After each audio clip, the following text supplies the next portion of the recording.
ओम शांति। मैं चैतन्य शक्ति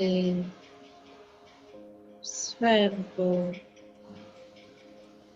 मस्तक पर देख रही हूँ। मैं महसूस ही कर रही हूँ। मैं बेहद की खुशनसीब आत्मा हूँ।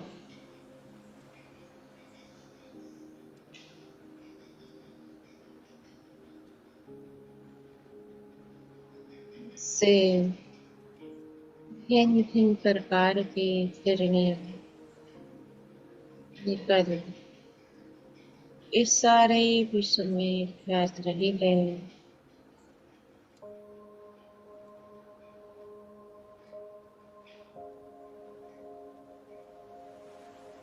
एक किरणें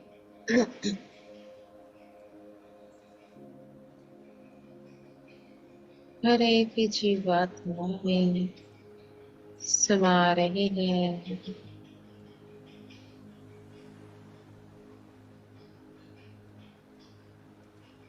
ये किरणें पांचों तत्वों में समा रही है।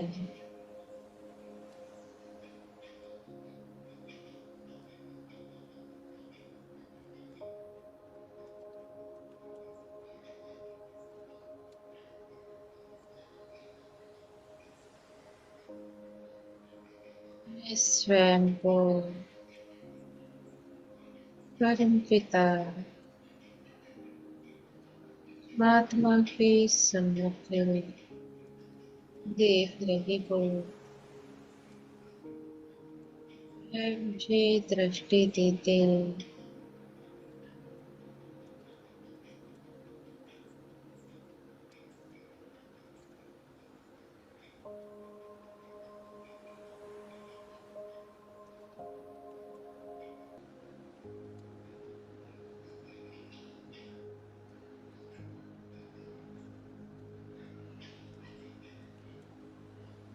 इस समय मेरे सम्मुख बेहद के बच्चे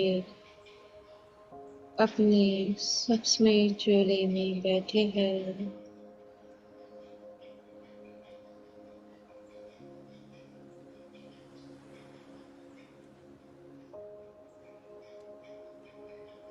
मैं बेहद के बच्चों को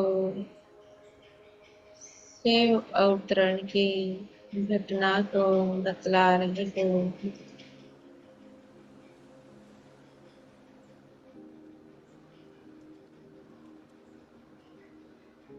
हे आत्माओं,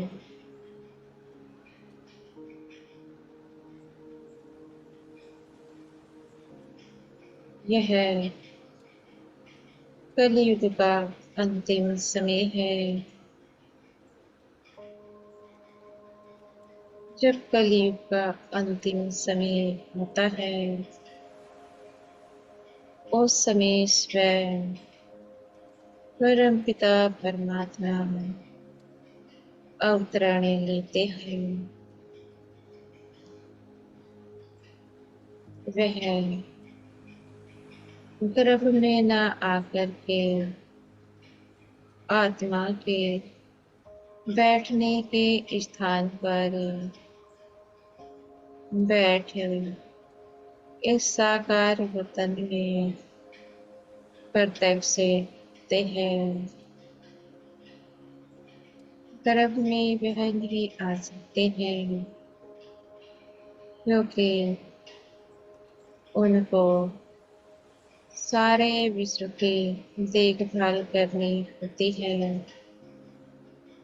अगर वह भी गर्भ में आए तो कैसे यह सृष्टि चल सकती है? कौन इसकी देखभाल करेगा? क्योंकि जब एक आत्मा गर्भ में आती है तो उस आत्मा के ऊपर वायुमंडल का प्रभाव होता है। जैसा समय होता है वैसे ही विचार आत्मा के होते हैं।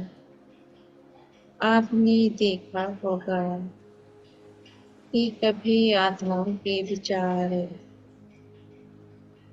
इतने श्रेष्ठ हुआ करते थे, पर अब कलयुग में वह विचार रहे नहीं। कारण है कि जो 5 तत्व है वे कमजोर हो चुके हैं। जैसे मिट्टी वैसे ही आत्मा भी कमजोर हो चुकी है। जैसे आत्मा कमजोर वैसे ही मिट्टी कमजोर हो जाती है। ये आत्मा अगर परमात्मा के जन्म मरण में आए तो वह भी इस समय साधारण बन जाएंगे। फिर इस सृष्टि को चलाएगा कौन?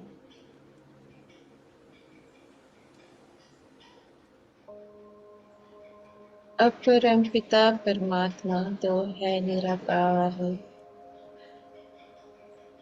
जब निराकार के पास अपना शरीर ही नहीं होता है तब वह कैसे अपना परिचय कोई को दे सकता है? उनको भी अपनी बात सुनाने के लिए शरीर का सहारा लेना होता है।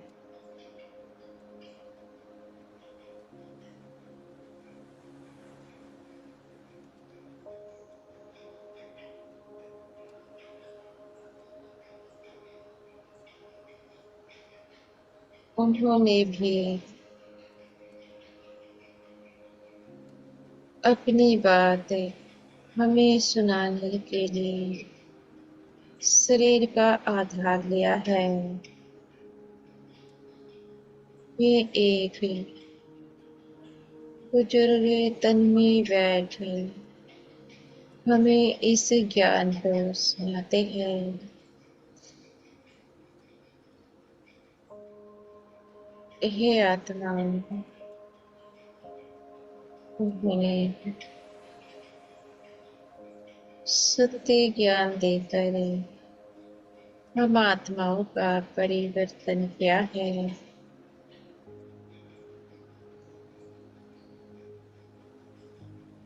हमें अंधियारे से निकाला है।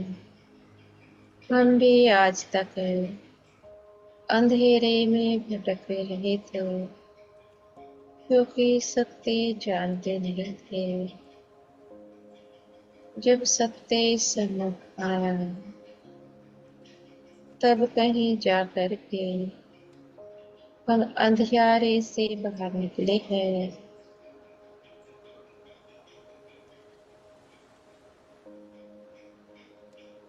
ये आत्मा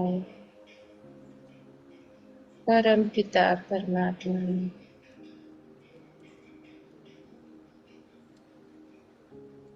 एक बुजुर्ग तन में बैठ हमें आत्मा का ज्ञान देते हैं। वह कहते हैं हम शरीर नहीं है, हम आत्मा है। आत्मा शरीर का आधार लेकर इस कर्म क्षेत्र पर कर्म करती है।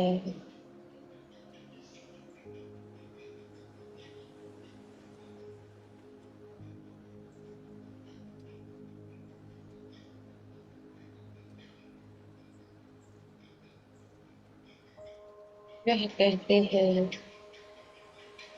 कि मैं सभी आत्माओं का पिता हूँ। चाहे कोई भी धर्म वाले क्यों ना हो, मैं तो हर एक आत्मा का पिता हूँ। क्योंकि आत्मा का कोई धर्म तो है नहीं। आत्मा तो आत्मा है, न आत्मा मेल है न मेल है। आत्मा तो आत्मा है। जैसे कि शरीर मेल और फीमेल होते हैं, आत्मा इस प्रकार से नहीं होती है। वह तो एक एनर्जी है। आत्मा तो प्रकाश है।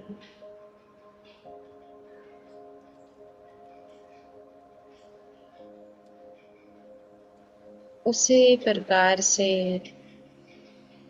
परमात्मा भी प्रकाश है, एक लाइट है। उनका भी कोई धर्म नहीं है। धर्म तो शरीर के होते हैं। जब आत्मा शरीर में बैठे इसे कर्म क्षेत्र पर कर्म करती है, तब उसके अनेक ही धर्म हो जाते हैं। कोई आत्मा कोई धर्म में अपना पाठ निभाती है, कोई आत्मा किसी धर्म में अपना पाठ बजाती है। परम पिता परमात्मा तो जब जन्म मरण में ही नहीं आते हैं, तो उनका कोई धर्म हो कैसे सकता है।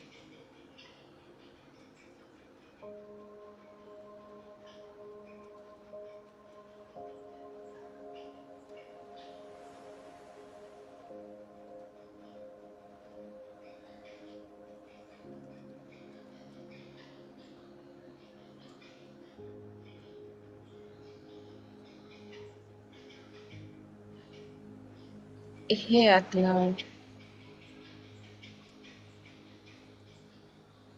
परम पिता परमात्मा संगम युग पर आते हैं। इस समय यह कलयुग का अंत भी है, और कलयुग के अंत को संगम युग भी कहते हैं, क्योंकि वे इस समय तीन देवताओं का आधार लेकर सतयुग की स्थापना का कार्य करा रहे हैं। वे तीन देवता हैं, ब्रह्मा विष्णु शंकर। ब्रह्मा जी के द्वारा स्थापना का कार्य, शंकर जी के द्वारा महापरिवर्तन का कार्य, और विष्णु जी के द्वारा पालना का कार्य कराएंगे। इन तीन देवताओं के द्वारा है इस सृष्टि को वे फिर से रच रहे हैं।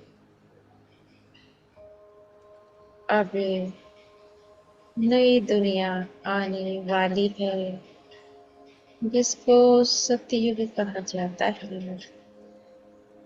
उस दुनिया की विशेषता है कि उस दुनिया में ना तो दुख है, ना अशांति है, ना ही अपवित्रता है।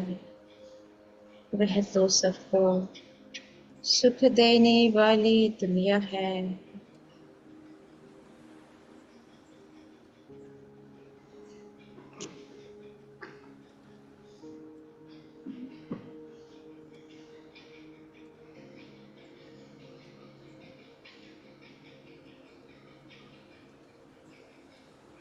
हे आत्मा, उस दुनिया की कुछ और ही विशेषताएं हैं। वहां पर दैवी गुण वाले मनुष्य रहते हैं। और जो उनके रहने के स्थान हैं, उनका घर सोने हीरे से बने हुए महल, इन महलों में वे रहते हैं। वहाँ की दुनिया योग बल से चलती है।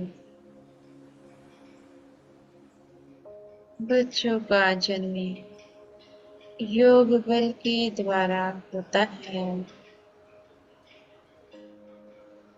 क्योंकि शरीर की अपवित्रता नहीं है, आत्मा भी पवित्र है, शरीर भी पवित्र है।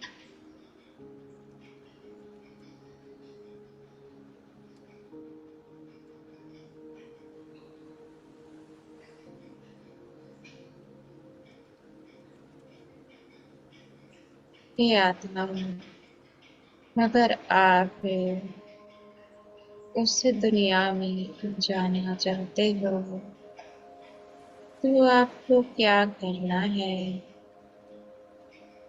पहले स्वयं को जानना है। आप आत्मा हो, इसे कर्म क्षेत्र पर अपना अपना पार्ट बजाने आते हो।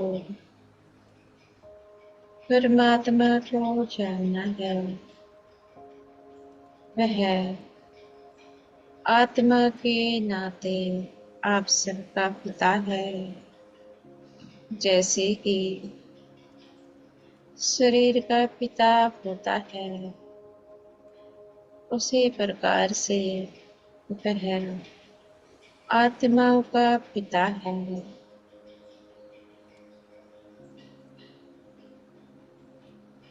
वह इस समय जब आते हैं तो देखते हैं उनके बच्चे बहुत दुखी हैं, क्योंकि बच्चे उनको कब से ढूंढ रहे हैं। बच्चे उनको भूले भी हैं, इसलिए उनकी भक्ति करने लगे हैं अलग अलग नाम रूप में। कभी कृष्ण के रूप में करते, कभी विष्णु के रूप में, कभी श्री राम के रूप में, अनेक देवी देवताओं के रूप में, प्रकृति के 5 तत्वों के रूप में। कभी अल्लाह कहे, कभी गॉड कहे, कभी गुरु नानक आदि इतने नाम तो उनको दे डाले हैं। है सब उसे ईश्वर के जानने वाले, क्योंकि उसको पाना चाहते हैं, जानना चाहते हैं, पर भूलने के कारण उसके नाम रूप को भूले भी है, इसलिए अनेक नाम दे दिए हैं, अनेक धर्म बना डाले हैं।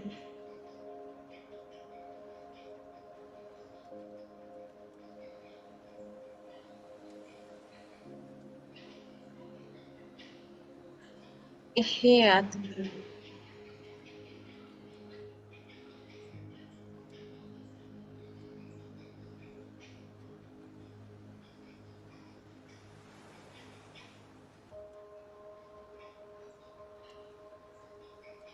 आप कभी परम धाम की रहवासी थी।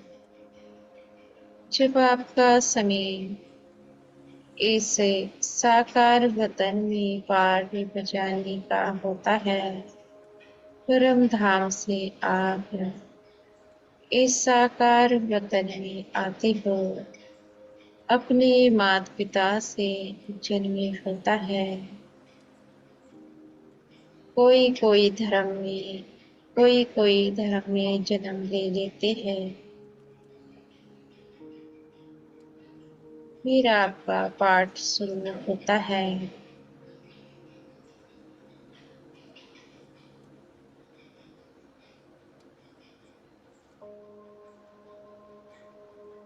इस प्रकार से जब एक बच्चा जन्म लेता है, फिर वह बड़ी आयु को प्राप्ति होता है, फिर से शरीर छोड़ दूसरा जन्म ले लेते हैं।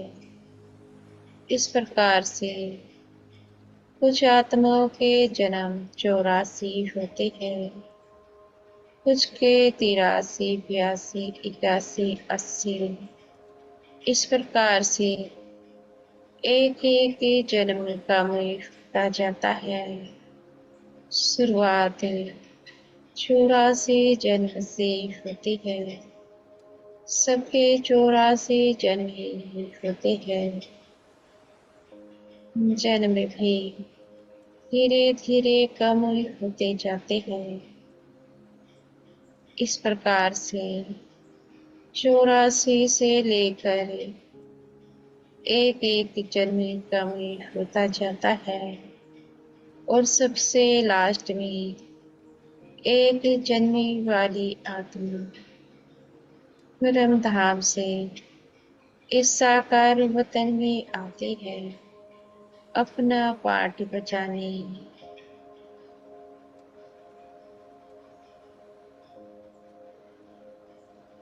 ये 84 जन्मों की कहानी हम आपको सुना रहे हैं। जो 84 जन्मे वाले आत्माएं हैं, उनको आदि सनातन देवी देवता रानी की आत्मा कहा जाता है। वे आत्माएं सतयुग में अपना पाठ बजाती है।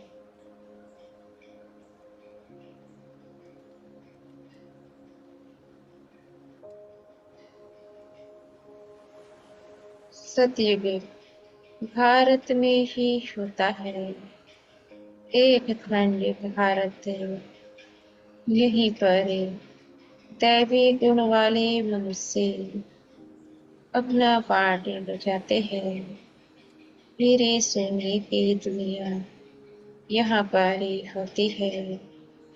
योग बल से सृष्टि चलती है।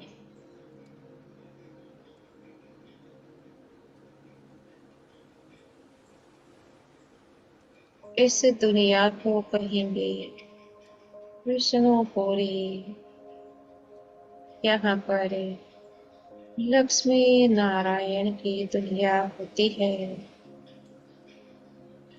लक्ष्मी नारायण इस दुनिया के मालिक ही होते हैं।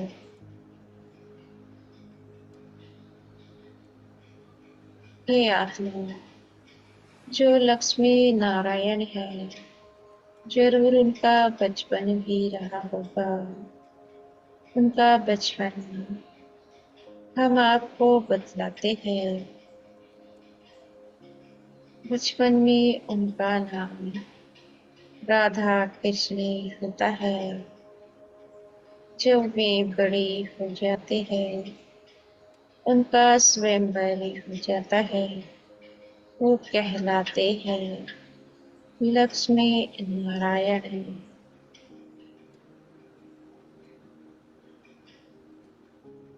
अब लक्ष्मी नारायण अकेले तो राज्य नहीं करेंगे। उनके साथ उनकी प्रजा दास दासी भी होंगे। तो इस समय जो कोई भी उनके साथ उनकी दुनिया में अपना पार्ट निभाना चाहते हैं, उनको 7 दिन का कोर्स लेना है। 7 दिन के कोर्स से सत्य समझ में आता है, अन्यथा बुद्धि घूमती है बगैर कोर्स लिए।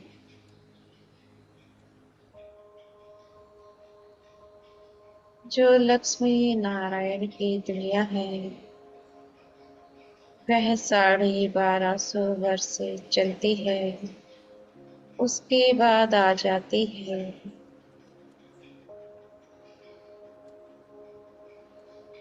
श्री राम श्री सीता जी की नगरी।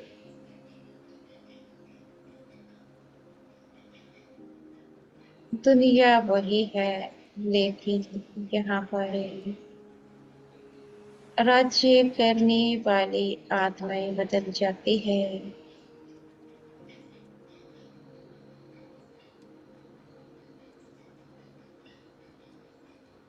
इस नगरी के मालिक ही होते हैं श्री राम और श्री सीता जी।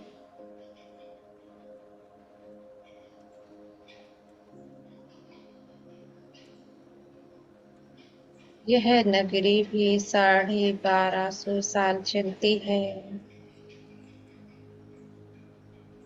अगर इस नगरी में जाना है तो भी 7 रोज का कोर्स तो लेना पड़े, तभी सत्य ज्ञान समझ में आता है। बगैर 7 रोज के कोर्स के कैसे समझ सकते हैं।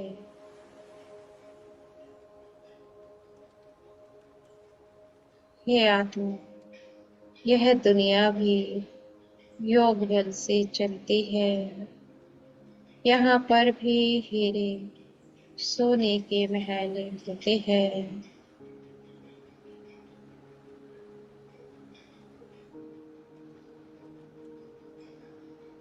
उसके बाद आ जाते हैं द्वापर युग में।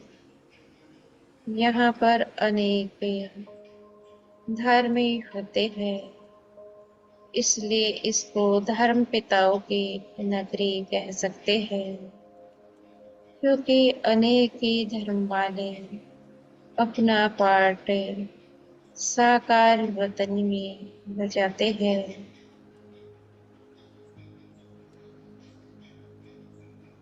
यहाँ पर इस्लामी, बौद्धी, क्रिश्चियन, सन्यासी ये सब आ जाते हैं।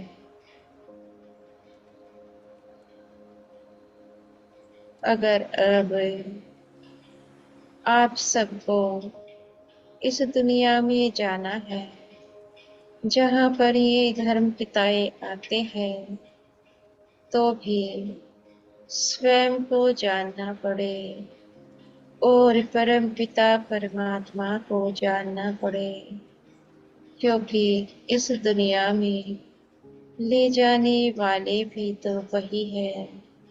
उनके बगैर इस दुनिया में भी जाया नहीं जा सकता है।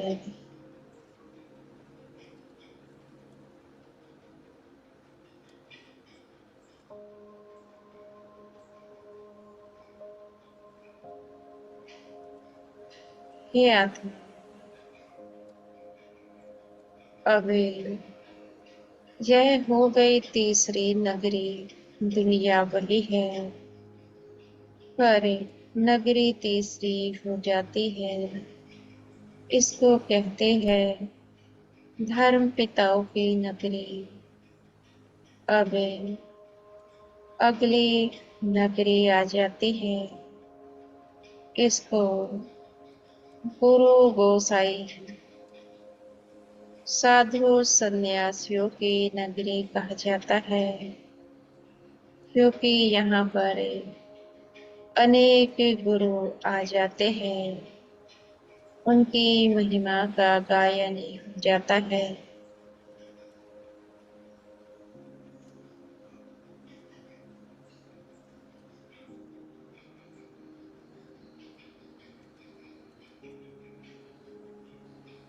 ये आत्माओं, अगर अपने गुरुओं को पाना चाहते हैं, उनके साथ में रहना चाहते हैं, तो भी आप सबको स्वयं को और परमात्मा को तो जानना पड़े, क्योंकि वही है जो सत्य मार्ग ला सकते हैं।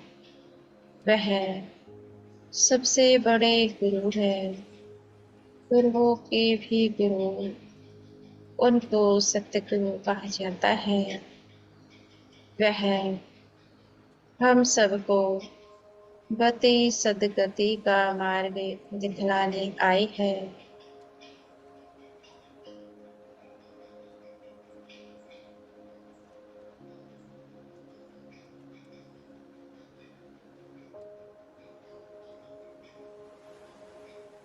ये आत्माओं, ये चार नगरी है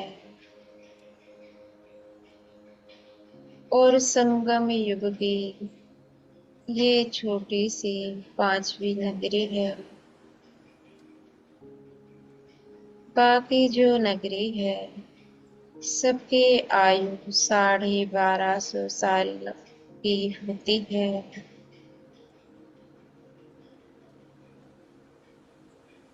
टोटल 5000 साल का सृष्टि चक्र होता है। इसी 5000 साल में यह संगम युग, इसकी छोटी सी आयु होती है, मात्र 100 साल की। यह भी एक छोटी सी नगरी है। यहाँ पर परमपिता परमात्मा ब्रह्मा के द्वारा ब्रह्मणों की रचना रचते हैं। इसको ब्रह्मणों की नगरी कह सकते हैं।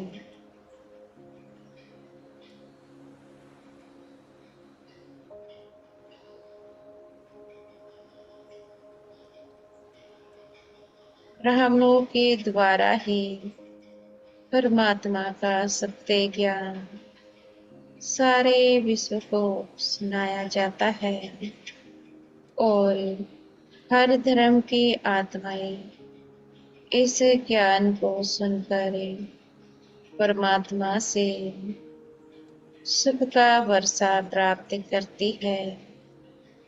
सुख का वर्षा अर्थात ईश्वर की दी हुई संपत्ति, जो संपत्ति कभी विनाश नहीं होती है, सदा अविनाशी है।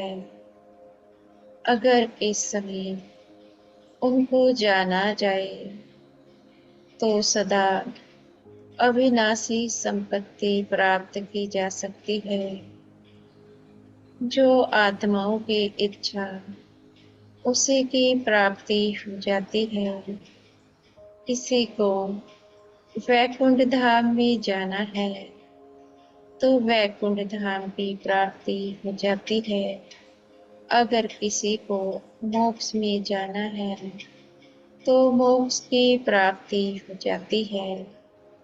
पर जानना तो मुख्य परमपिता परमात्मा को है। उनके सत्य नाम रूप के साथ जब तक उनके सत्य नाम रूप के साथ नहीं जानेंगे, स्वीकार नहीं करेंगे, तो फिर कैसे आपको आपके मन के अनुसार इच्छाओं की प्राप्ति हो सकती है। अगर आपको अपनी इच्छाओं को पूरा करना है तो इस समय को जाने, यह संगम युग है, मात्र 100 साल का, जिसके 88 साल तो निकल चुके हैं, क्योंकि 1936 में भगवान शिव का अवतरण होता है। मात्र 100 साल का यह युग होता है। तो अब आगे के कितने साल रह जाते हैं? ये आत्मा 100 साल जब पूरे हो जाते हैं तो जो कलयुग है वह सतयुग में परिवर्तन हो जाता है। अब बात आती है, क्या सतयुग में सारा विश्व जाता है? यह तो केवल कोर्स के द्वारा ही पता चलता है। जब तक 7 रोज का कोर्स नहीं लेते, तब तक सत्य समझ में नहीं आता है। इसलिए 7 रोज का कोर्स लेना होता है, तब भी पता पड़ता है कौन उस दुनिया में जा सकते हैं और कौन नहीं जा सकते हैं।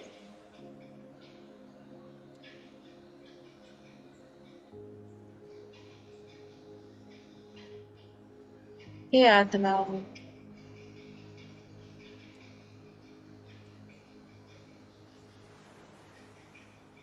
परमपिता परमात्मा इस समय भाग्य बांट रहे हैं। जिस किसी को अपना भाग्य ऊंचा बनाना है, उन सब के लिए परमात्मा के द्वार खुले हैं। पर आना तो पड़े, ज्ञान को समझना तो पड़े, तभी तो भाग्य बन सकता है। मेरा कर्तव्य है कि मैं आप आत्माओं तक ईश्वर का दिया हुआ ज्ञान पहुंचाऊं।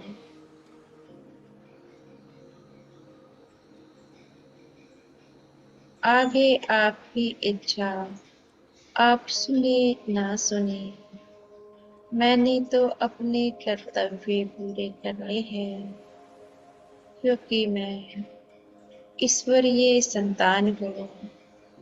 वह मुझे शिक्षा देते हैं कि मेरा दिया गया ज्ञान सारे विश्व में फैलाना है, और मैं अपना वही कर्तव्य निभा रही हूँ।